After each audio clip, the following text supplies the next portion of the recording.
If you're fighting with your spouse, or if there's a constant tension between the two of you in your relationship or marriage, or if innocent conversations just suddenly erupt into volcanic-like explosions, well, then you're in the right place. Because in this video, I'm going to teach you the 3 most common mistakes couples make when fighting and how to steer clear of them. Hi, I'm Bruce Music from Trongsach.com. And I help couples fix their troubled relationships and marriages. And in my work with fighting couples, I've noticed that almost always when a couple's fighting, they make one, if not all 3, of these simple mistakes that end up escalating an argument into a heated fight that ends with doors slamming, icy silences, and one of you sleeping on the couch. So what are these 3 mistakes? Well, the first is communicating when you're triggered. Have you ever been in the heat of the moment and you've said something you knew you'd later regret, but you couldn't stop the words coming out of your mouth, even though you knew you shouldn't be saying them, and almost in slow motion they came out and caused a huge amount of hurt in your relationship? Yeah, me too. Not something I'm proud of. Well, that happens because when you're triggered, you literally become stupid, kind of like a chimpanzee. You see, we all have a part of our brain that's like a chimpanzee's brain. You get the reference now? See? And this part of our brain is called a reptilian brain, and it evolved to help us survive. And when we're triggered by our partner, it gets activated, and it does one of 2 things. It either gets ready to fight, or it gets ready to run like hell in the opposite direction. If it gets ready to fight, it drains all the blood from our brain into our arms so that we can fight. If it's getting ready to flee or to run like hell in the opposite direction, it drains all the blood from our brain down into our legs so that we have oxygen in our legs so we can run faster. In any event, there's no blood left in our brain, which renders us literally stupid because our brain isn't getting enough oxygen. Which is why we say dumb things when we're triggered. So don't do it. Don't communicate when you're triggered. When you feel that flush of anger in your face, when you feel yourself getting triggered, you know what that's like. Pause. Tell your partner, baby, time out. I'm triggered. I'm going to go for a walk for half an hour and come back and finish this with you. Or sit down and journal your thoughts out for half an hour and then come back to your partner when your heart rate's lowered, when you're feeling normal again, and you can have a normal conversation without getting triggered. If one of you is triggered in the conversation, you may be able to avoid conflict if the other one has their wits about them. If both of you are triggered in the conversation, which can happen so fast, you've got World War III on your hands. So mistake number 2 is a common one. It's trying to resolve the surface problem. So imagine this. Your spouse is yelling at you.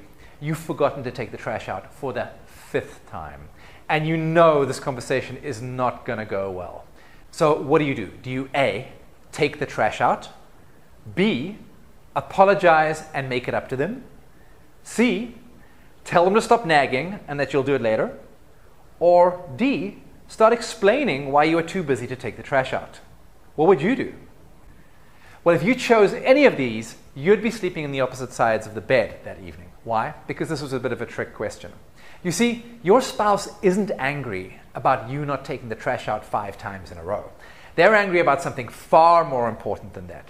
If you probe deeper, you'll discover that beneath their surface complaint of you not taking the trash out, your spouse is actually angry about what not taking the trash out means about the state of the emotional connection between the 2 of you. Perhaps they're thinking something like, well, if you can't be trusted to do something as simple as take the trash out, how on earth are they ever going to trust you to do the big things, like raise the children, or look after the finances, or stay faithful for that matter? See what I mean here? And if you try and resolve the surface complaint about not taking the trash out, you won't get anywhere. Instead, ask your partner about their softer feelings beneath the surface of the complaint and soothe those, comfort them, reassure them. Soothe those feelings, and that's what's going to resolve your problem. If you're participating in my Love at First Fight coaching program, then in the 2nd module of the program, we'll spend an entire week learning how to soothe those deeper emotions for your partner so that you can really de-escalate conflict really, really quickly. Okay, the 3rd mistake that couples make when fighting is what I call perceiving the phantom attack. Have you ever seen a toddler in a supermarket that's lost its parents? it bawls its eyes out and cries as loud as it can to get its parents' attention. Or what tends to happen is the toddler, the little baby, will shut down and go internal because it's so afraid and just sit and wait, hoping that its parents will find it again. Both of these reactions are actually survival strategies that are protesting the parents moving out of safe proximity of the child. Now, what most people don't know is that as adults, we do the same things with our romantic partners. When we perceive that our partner has moved out of safe physical or emotional proximity, we protest them moving out of proximity by making a noise, like the baby screaming, or going really quiet. Yeah, really advanced, I know. But because we don't understand this, when our partner gets angry and is making a noise, we incorrectly think that they're trying to attack us, and we end up defending ourselves. Or when our partner gets quiet, we incorrectly think that they're trying to punish us, and then we go in and try and attack them or pull them out of their shell. But they're not. They're just protesting the disconnections, the distance emotionally between the two of you.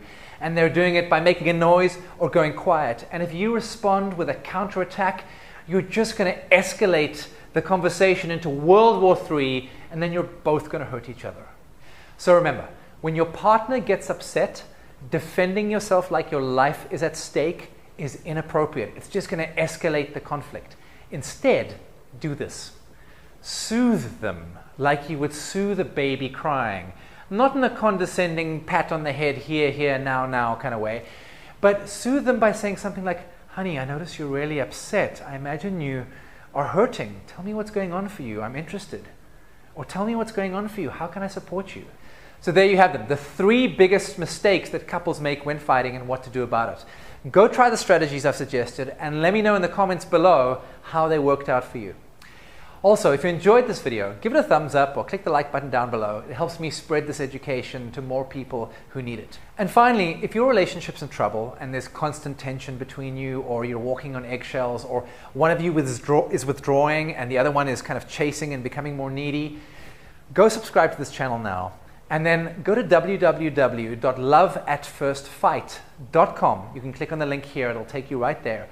And sign up for my free Fix Your Relationship video training program. And I'll teach you a communication skill completely free of charge that will help you de-escalate your conflict in your relationship in a matter of seconds. So thank you for watching and thank you for your time. I'm Bruce Music. I'm here to support you fixing your troubled relationship. So reach out if you need me. I'll talk to you soon. Bye-bye.